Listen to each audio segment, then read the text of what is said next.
Everyone everybody মাই brothers cancer corner shop.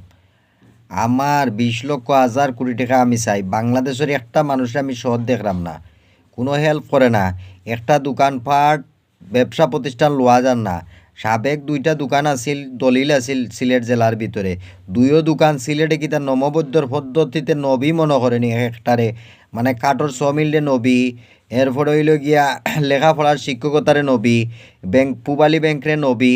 এটা কিতা লুটখরের সিলেটে আমি তো বুঝলাম না ব্যাপারটা। আমি তো দোকানপাট সিলেট জেলার ভিতরে বাড়া পাইলাম না, 2টা দোকান 70 উপরে আড়াইছি সিলেট জেলার ভিতরে। এখন পুনরায় আবার দেখি করোনা ভাইরাস স্ট্রিটের দেওয়ায়, এরপরে তাকে দেখি আমার পক্ষে কোনো বাংলাদেশি একটা লোক না, আবাদির পক্ষে 16 কোটি বাঙালি। কীরকম লাগে মেজাজটা? এর ভিতরে নেতা 50টা হইল গিয়ে আবাদির পক্ষে। আমি যদি বাংলাদেশও দোকানপাট ব্যবসা প্রতিষ্ঠান না খুলতাম পারি, তাইলে এই ব্যাপারটা কীরকম দাঁড়ায় বুঝরানি এভরিওয়ান এভরিবডি।